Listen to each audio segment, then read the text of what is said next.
चलो विद्यार्थी मित्रों, लास्ट टाइम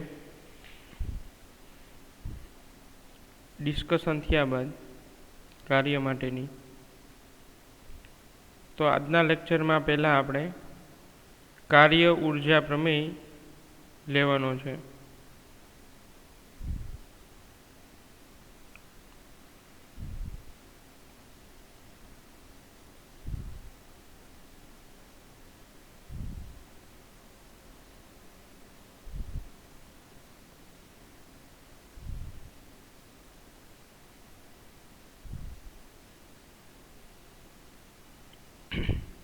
तो कार्य ऊर्जा प्रमेय ए चेप्टर नंबर 3 पर आधारित जे सूत्र है अचल प्रवेगी गतिना एना द्वारा लेवानुं छे कार्य ऊर्जा प्रमेय।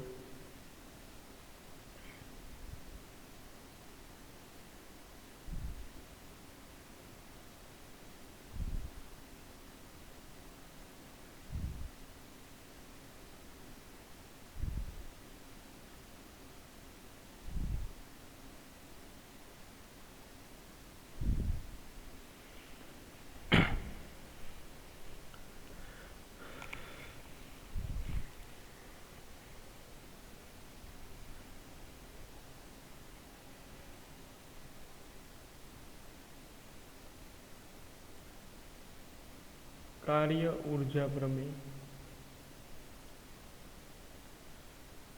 तो लास्ट लेक्चर में बात करी थी एम कार्य ऊर्जा प्रमेय है एना माटे त्रीजा चेप्टरना अचल प्रवेगी गतिना समीकरणों जरूरी है। तो जे लोकोने ए हजी बाकी है नहीं याद रहता तो ए खास याद रखजो। आगळ बधा चेप्टर में एनी खूब ज उपयोगिता है अचल प्रवेगी गतिना समीकरणोनी।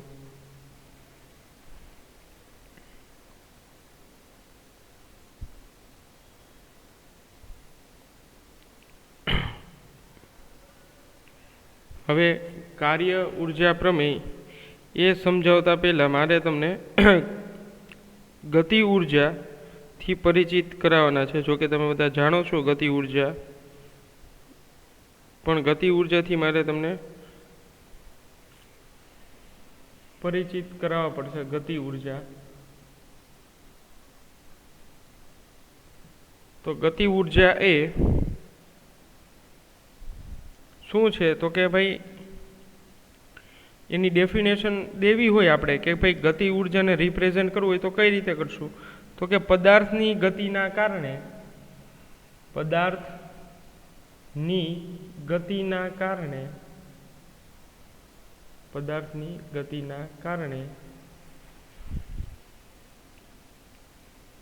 તેમાં રહેલી કાર્ય કરવાની ક્ષમતાને પદાર્થની ગતિના કારણે તેમાં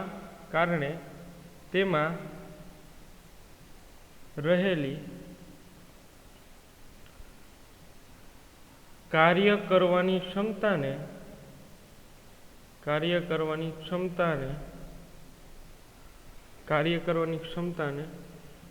ગતિ ઊર્જા કહે છે। ગતિ ઊર્જા એટલે શું તો કે પદાર્થની ગતિના કારણે તેમાં રહેલી कार्य करवानी क्षमता ने गति ऊर्जा कहे छे। तो गति ऊर्जा ऊपर थी आपणे एवुं कही शकाय कि जो पदार्थनी गति ऊर्जा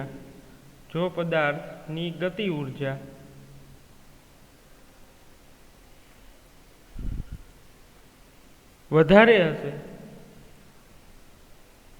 हशे तो कार्य करवानी क्षमता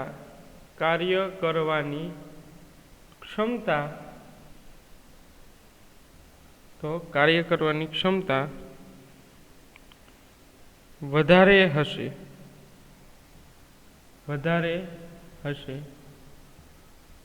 અને એવી જ રીતે સાયમલ્ટેનિયસલી આના વિરુદ્ધ જો પદાર્થની ગતિ ઊર્જા ઓછી હશે, વધારેની બદલે શું હશે ઓછી હશે, તો કાર્ય કરવાની ક્ષમતા પણ કેવી થઈ જશે ઓછી।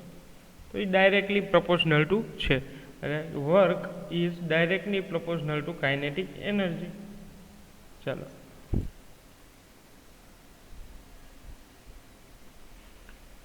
પછી એ ગતિ ઉર્જાને આપણે કઈ રીતે લખી શકાય છે તો કે આવી રીતે કાઇનેટિક એનર્જી એટલે કે ગતિ ઉર્જા એની ફોર્મેટ જે છે ફોર્મ્યુલા ફોર્મેટ એ શું છે તો કે હાફ mv². આ એની ગતિ ઉર્જાનું સૂત્ર છે હાફ mv².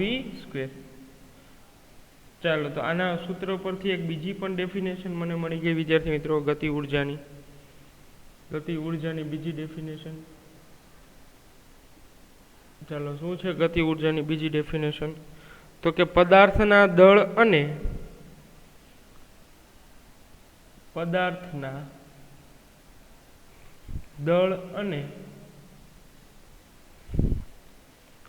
તેના વેગના વર્ગના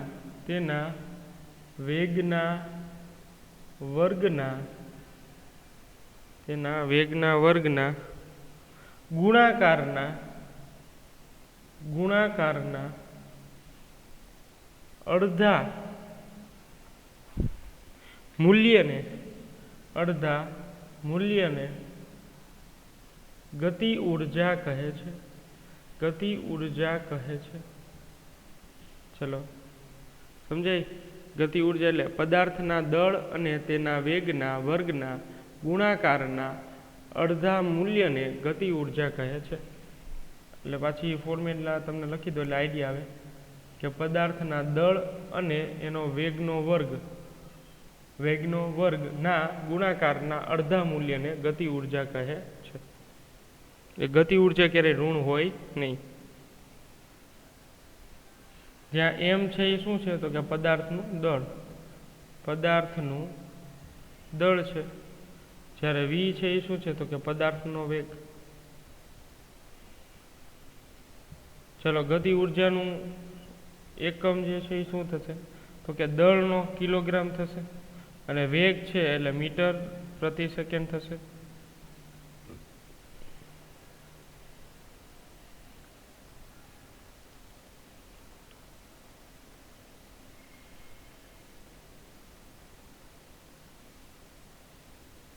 ચાલો બીજો એકમ એનો જે છે એ ઉર્જા છે એટલે બીજો એકમ શું થશે જૂલ થશે.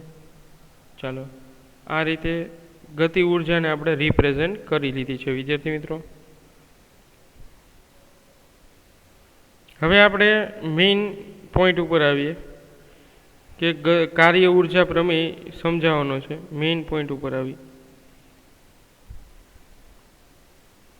કે કાર્ય ઉર્જા પ્રમેય સમજાવીને લખો.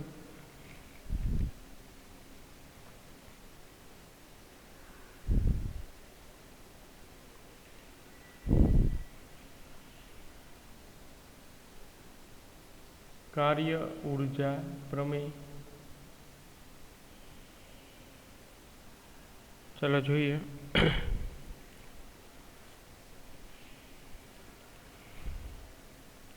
હવે કોઈ સુરેખ ગતિના સમીકરણો તમારે બધાને યાદ રાખવાના છે. એના પરથી કોઈક પદાર્થ છે કાર્ય ઉર્જા પ્રમેયને આપણે રિપ્રેઝેન્ટ કરીએ છીએ. કઈ રીતે તો કે કોઈ પદાર્થ કે જેનો પ્રારંભિક વેગ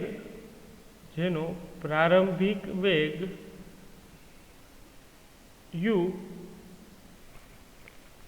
થી ગતિ કરતા પદાર્થ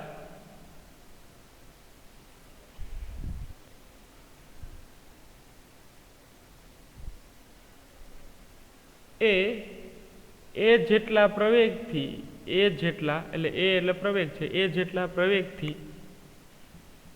પ્રવેગથી તેની ગતિ વધારીને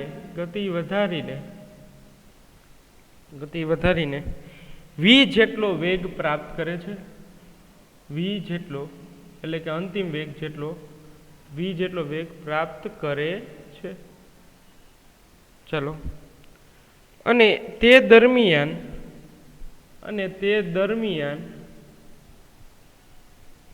v જેટલો વેગ પ્રાપ્ત કરે છે તે દરમિયાન s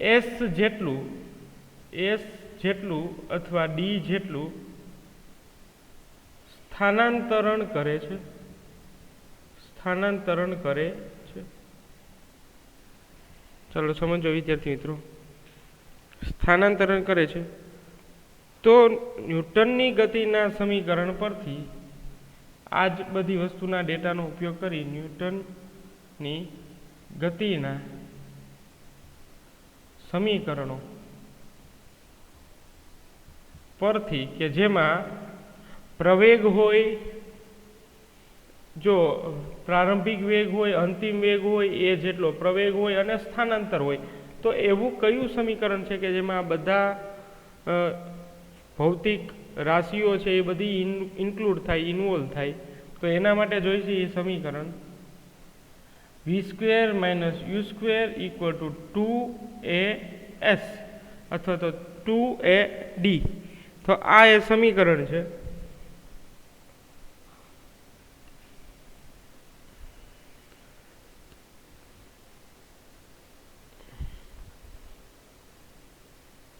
ચલો, તો હવે આ સમીકરણ છે એ અચળ પ્રવેગી ગતિનું સમીકરણ છે. અચળ પ્રવેગી ગતિનું સમીકરણ, ગતિનું સમીકરણ. ચલો, આ જોયેલું જ છે તમે વિદ્યાર્થી મિત્રો, અચળ પ્રવેગી ગતિનું સમીકરણ. 3 સમીકરણો છે, એમાંનું આપણે જરૂર મુજબ આ એક લીધું છે, અચળ પ્રવેગી ગતિનું સમીકરણ.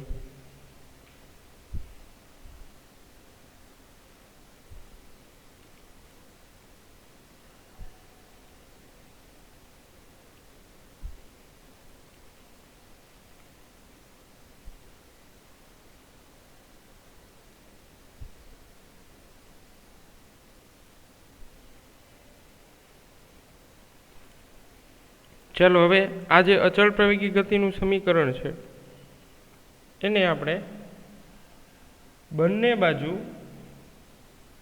m/2 વડે મલ્ટીપ્લાય કરવાનું છે.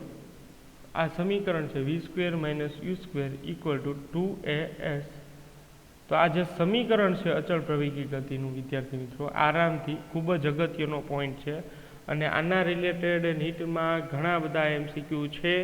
તમારે છેલ્લા 15 વર્ષના પેપર જે છે એ તમે સોલ્વ કરશો તો તમને ક્યાંક ને ક્યાંક 4 થી 5 MCQ તો તમારે ખાલી કાર્ય ઉર્જા પ્રમેયના જ જોવા મળશે ચેપ્ટર નંબર 6 માંથી. તો ખાસ જે છે એ ધ્યાન રાખવાનું છે આજના લેક્ચર માટે. તો v² - u² = 2as. આના ધ્યાન એ રાખવાનું છે કે તમારે સૂત્રો બનાવતા આવડતું હોવું જોઈએ. સૂત્રો જો તમને બનાવતા આવડી જશે વિદ્યાર્થી મિત્રો, અથવા તો સ્વિચ ઓવર થતા આવડી જશે સૂત્રોમાંથી, કે ભાઈ આ એક સૂત્ર છે ને એમાં એક ડેટા નથી આપ્યો, તો એ ડેટા મેળવવા માટે આપણે કયા બીજા સૂત્રની અંદર એમાં એવા ચેન્જીસ કરીએ કે જેથી આપણને એ ટાઈપનું સૂત્ર મળે. હવે આ જે સૂત્ર છે એ સામાન્ય છે અચળ પ્રવેગી ગતિનું, તમે જોવો છો તમારા સ્ક્રીન પર જઈ. તો હવે આને મારે કઈ રીતે ગતિ ઉર્જાના સૂત્રમાં કન્વર્ટ કરવું? How to convert this equation to kinetic energy. હવે આને આપણે કઈ રીતે કન્વર્ટ કરશું? તો કે હવે આપણે આ જ શીખવાનું છે બધું, કે તમારે નીટની અંદર આવા કોઈ MCQ પૂછાણા હોય અને તમારી પાસે કોઈ આઈડિયા ન હોય ફોર્મેટ બનાવવા, અથવા તો મગજ જે છે એ કામ ન કરતું, તો આપણે નીટની અંદર એવી જ માઇન્ડની એક્સરસાઇઝ કરીને, આવી જ MCQના પ્રેક્ટિસ કરીને આપણે કામ કરવાનું છે. બહુ ટ્રિકી MCQ હોય છે ઇઝી, પણ ટ્રીક થોડી આવડતી હોવી જોઈએ. તો JEEની અંદર પણ જે છે થોડા લેન્ધી હોય છે, પણ જો તમે સારી એવી ટ્રીકનો યુઝ કરો, ટ્રીક તમારી પાસે હોય તો તમારે પ્રોબ્લેમ પડશે નહીં. તો v² - u² = 2as. હવે આને કેમ આપણે કન્વર્ટ કરશું કાઇનેટિક એનર્જીમાં? તો કે m/2 વડે બંને બાજુ ગુણાકાર કરવાનો છે. બંને બાજુ ગુણાકાર કરતા ચલો, v² - u² = 2as. હવે m/2 વડે બંને બાજુ ગુણાકાર કરતા, તો બંને બાજુ m/2 વડે કરું તો m/2 v² - m/2 u² = 2as અને m/2 આ મલ્ટીપ્લાય મેં કર્યો છે. ચલો, તો આ 2 2 કેન્સલ થઈ ગયા. ચલો, હવે આ ફોર્મ્યુલા તમે જુઓ તો ગતિ ઉર્જા જેવી થઈ ગઈ, 12 mv². આ અંતિમ ગતિ ઉર્જા અને આ છે એ પ્રારંભિક ગતિ ઉર્જા 12 mu² = 2 2 તો કેન્સલ થઈ ગયા, એટલે વધ્યું શું? m, a અને s. ચલો આટલી વેલ્યુ જે છે એ વધે છે એમ એ અને એસ. ચાલો વિદ્યાર્થી મિત્રો હાફ એમયુ સ્ક્વેર એ અંતિમ ગતિ ઉર્જા છે માઇનસ પ્રારંભિક ગતિ ઉર્જા એટલે half m u square equal to M a અને એસ. આ ત્રણ વસ્તુ થઈ. ચલો રેડી છે વિદ્યાર્થી મિત્રો. હવે આ જે અંતિમ ગતિ ઉર્જા અને પ્રારંભિક ગતિ ઉર્જા મારે આમ ન લખવું હોય તો આને હું સિમ્પલ લખીશ ફોર્મ્યુલામાં. શોર્ટમાં લખવું હોય અને આખું ન લખવું હોય તો આમ હું લખી શકું વિદ્યાર્થી મિત્રો કે એફ માઇનસ કે આઈ એટલે અંતિમ ગતિ ઉર્જા માઇનસ પ્રારંભિક ગતિ ઉર્જા બરાબર એમ એ એસ. ચલો સમજાય છે વિદ્યાર્થી મિત્રો. તો હવે આપણે આગળ લઈ જઈએ આને કાર્ય ઉર્જાના પ્રમેયને. એટલે કે F minus K I equal to M A s. એટલે આ થઈ ગયો ગતિ ઉર્જાનો ફેરફાર. હજી આને મારે ચેન્જ કરીને લખવું હોય વિદ્યાર્થી મિત્રો, આટલું પણ નથી લખવું, તો હું આમ લખી શકું કે ના લખી શકું વિદ્યાર્થી મિત્રો? Delta K equal to M A S. હવે જે આ ડેલ્ટા કે જે છે એ શું છે? ડેલ્ટા કે તો કે વિદ્યાર્થી મિત્રો ડેલ્ટા કે ને આપણે રિપ્રેઝેન્ટ કરવાનું છે. તો ડેલ્ટા કે એ છે ગતિ ઉર્જાનો ફેરફાર. ગતિ ઉર્જાનો ફેરફાર છે. ડેલ્ટા કે એ બીજું કંઈ નથી પણ ગતિ ઉર્જાનો ફેરફાર છે.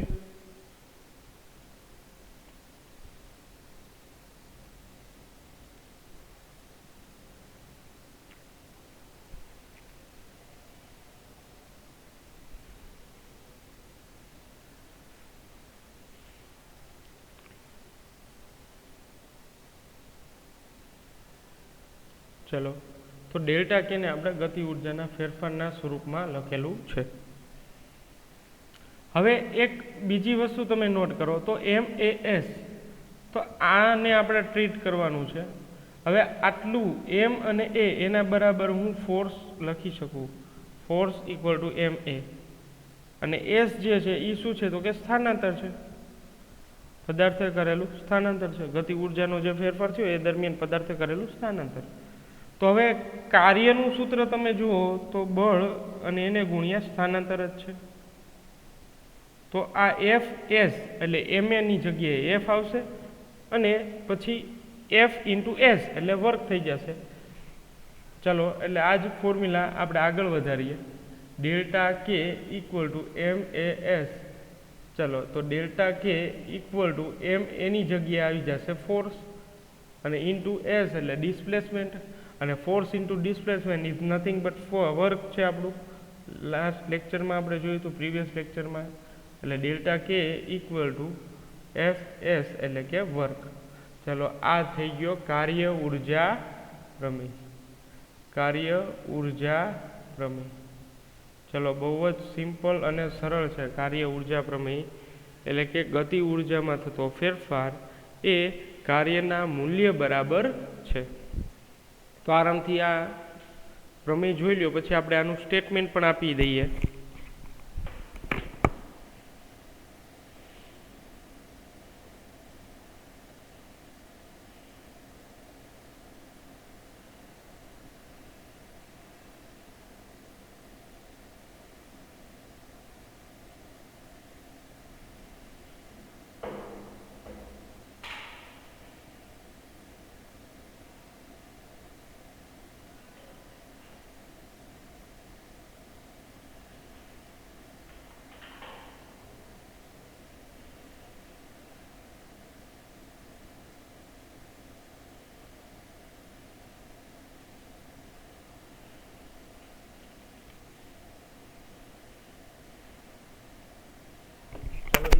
હવે આનું આપણે સ્ટેટમેન્ટ આપી દઈએ.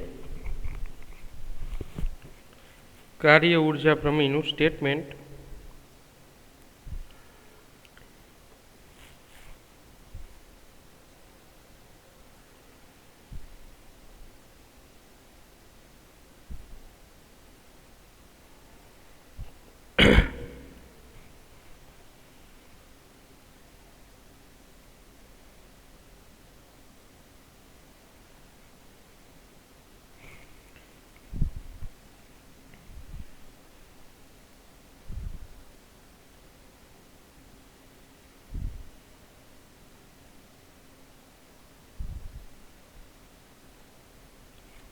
ચલો, કાર્ય ઉર્જા પ્રમેય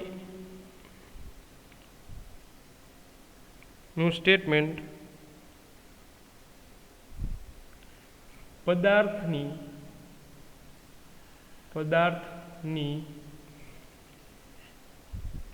ગતિ ઉર્જામાં થતો ફેરફાર, પદાર્થની ગતિ ઉર્જામાં થતો ફેરફાર,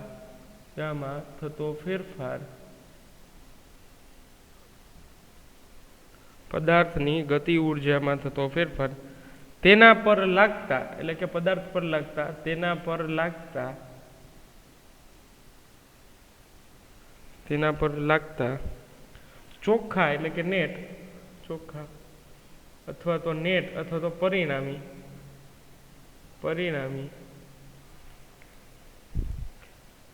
બળ વડે થતા કાર્ય, પરિણામી બળ વડે થતા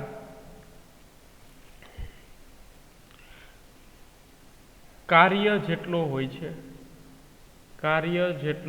છે, આ એનું સ્ટેટમેન્ટ છે. 2 થી 3 સ્ટેટમેન્ટ તમે આપી દો. હજી બીજું એક સ્ટેટમેન્ટ તમે આપી શકો.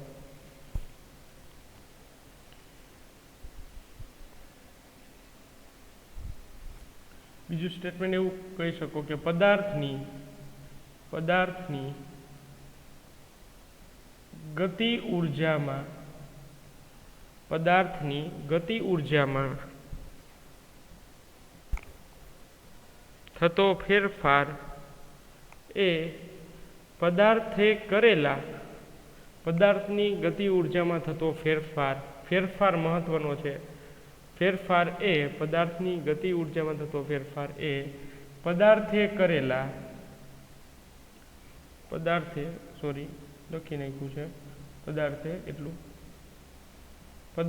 કરેલા કાર્યના મૂલ્ય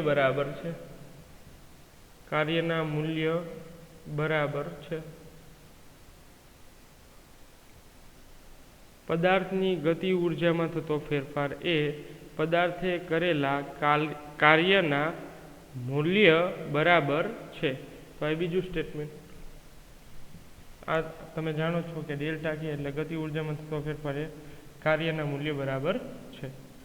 ચાલો, હવે ખાસ અગત્યની વસ્તુ MCQ માટે ખાસ આ નોટ તમારે યાદ રાખવાની છે 4 MCQ. ચલો, આ છેલ્લી વસ્તુ છે, પછી આપણો લેક્ચર જે છે એ પૂરો કરી. છેલ્લી 1-2 નોટ્સ છે એ સમજી લઈએ.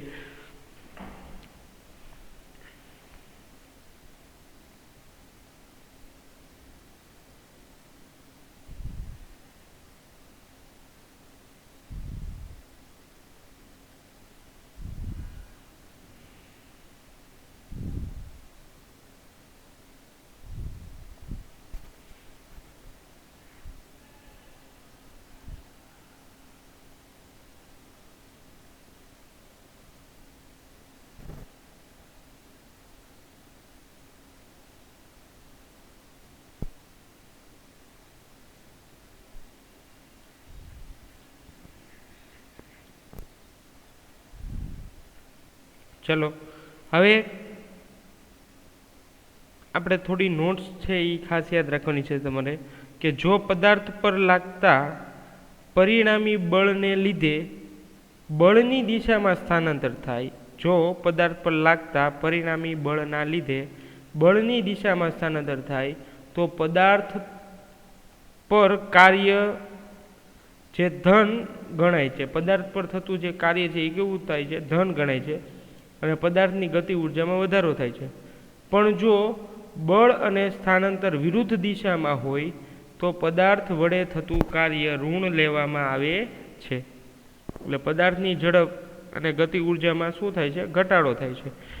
આ નોટ જે છે એ ખાસ યાદ રાખવાની છે કે જો પદાર્થ પર લાગતા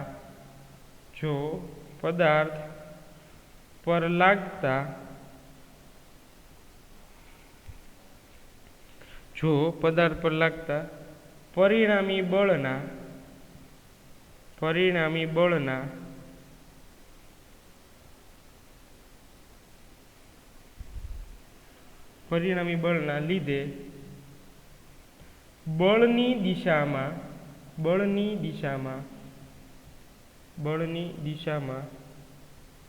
સ્થાનાંતર થતું હોય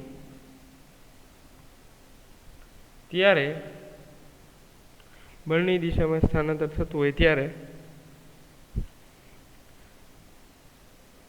કાર્યનું મૂલ્ય ધન લેવું તથા બીજી વસ્તુ શું શો ઓફ થાય છે રિઝલ્ટમાં, તો કે ગતિ ઉર્જામાં પણ વધારો થાય છે. ગતિ ઉર્જામાં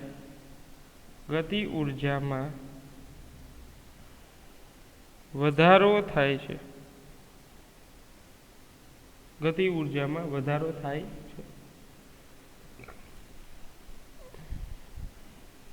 હવે આ જે સ્ટેટમેન્ટ આપ્યું છે એની વાત કરીએ કે કાર્ય ધન ક્યારે મળે. સપોઝ આ એક સપાટી છે, એના પર એક બ્લોક રહેલો છે અને આ દિશામાં બળ લાગે છે એટલે એના વડે બ્લોક જે છે ત્યાંથી ગતિ કરીને અહીં સુધી પહોંચે છે, એટલે કંઈક સ્થાનાંતર કરે છે, ગતિ ઉર્જાનો ફેરફાર થાય છે ડેલ્ટા કે જેટલો, તો તમને કાર્ય W જેટલું મળે છે.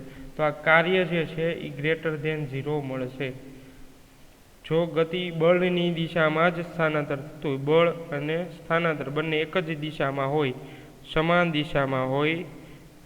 દિશામાં હોય ત્યારે થતું કાર્ય જે છે એ ધન મળે છે. ખાસ MCQ માટે યાદ રાખવાનું છે વિદ્યાર્થી મિત્રો. MCQ ઈંટ JEE આવા MCQ પણ પૂછાય છે. કાર્ય ધન ક્યારે મળે, કાર્ય ઋણ ક્યારે મળે, કયો ગ્રાફ કાર્ય ઋણ દર્શાવશે, કયો ગ્રાફ કાર્ય ધન દર્શાવશે. તો આ બધી વસ્તુની ચર્ચા આપણે કરવી છે નેક્સ્ટ લેક્ચર માટે. આ લેક્ચરમાં આપણે તમને ગયા લેક્ચરમાં વાત કરી હતી કે ભાઈ આપણે નીટના MCQ ને એ બધી વસ્તુ સોલ્વ કરશું, પણ ટાઈમ બહુ ઓછો પડશે એટલે નેક્સ્ટ લેક્ચર આપણે ફક્ત MCQ માટે જ રાખશું વિદ્યાર્થી મિત્રો. નીટને રિલેટેડ જ નેક્સ્ટ લેક્ચર રાખશું. ચલો વિદ્યાર્થી મિત્રો, નેક્સ્ટ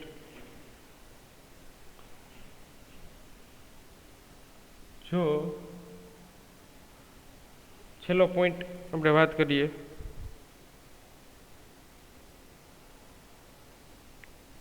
જો બળ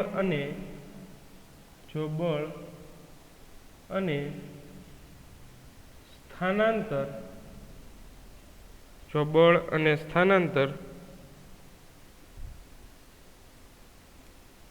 વિરુદ્ધ દિશામાં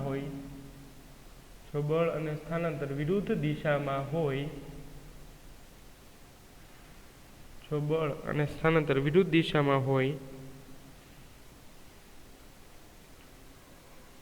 તો પદાર્થ વડે થતું કાર્ય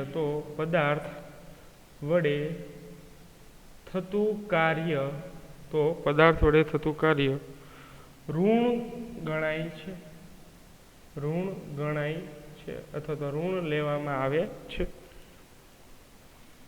અને જે પદાર્થની ગતિ ઉર્જામાં ઘટાડો દર્શાવે છે. ચલો સમજાય વિદ્યાર્થી મિત્રો. જો બળ અને સ્થાનાંતર બે વિરુદ્ધ દિશામાં હોય તો પદાર્થ વડે થતું કાર્ય ઋણ લેવામાં આવે છે, અને જે પદાર્થની ગતિ ઉર્જા ઘટાડો દર્શાવે છે એટલે કાઇનેટિક એનર્જી ઘટે તો એના માટે કાર્ય ઋણ લેવામાં આવે છે. સપોઝ કે આ M માસનો બ્લોક છે, બળ આ તરફ છે, સ્થાનાંતર આ દિશામાં થાય છે, બે પરસ્પર વિરુદ્ધ દિશામાં હોય તો એ કિસ્સા માટે કાર્ય જે છે એ ઋણ લેવામાં આવે છે. વર્ક લેસ ધેન 0 કાર્ય જે છે એ કેવું લેવામાં આવે છે, ઋણ લેવામાં આવે છે. એટલે F ની દિશા આ તરફ હોય અને D ની એની વિરુદ્ધ દિશામાં હોય એટલે 180 ડિગ્રી બનતી હોય. લીગલી છે વર્ક જે છે 180 ડિગ્રી લ્યો, આપણે લીગલી ફોર્મ્યુલા દ્વારા આ વસ્તુ પ્રૂફ કરી શકીએ છીએ. cos 180 બે પરસ્પર વિરુદ્ધ દિશામાં છે એટલે બે વચ્ચે ડિગ્રી કેટલાના થાય, 180. એકની આમ છે ને એકની આમ છે, તો આ 180 ડિગ્રીનો કોણ બનાવશે. તો 180 ડિગ્રી માટે કોસ 180 એટલે -1 આવશે, એટલે -FD, એટલે થતું કાર્ય જે છે એ શું આવશે? માઇનસ આવશે.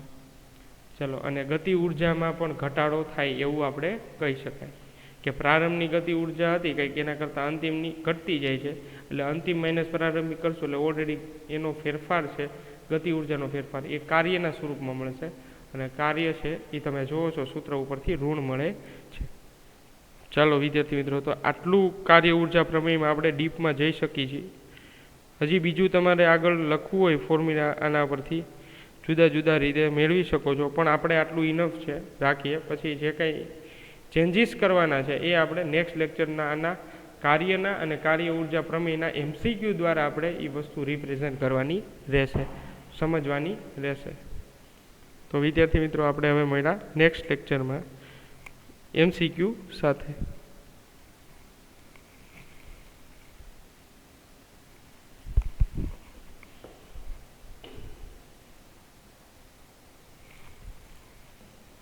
તો આ બધું તમારે હોમવર્કમાં કમ્પ્લીટ તમારી બુકમાં લખીને જ રાખવાનું છે, જેથી કોઈ પ્રોબ્લેમ ન થાય અને તમારે તૈયારી માટે પણ સફિશિયન્ટ છે આ બધી વસ્તુ.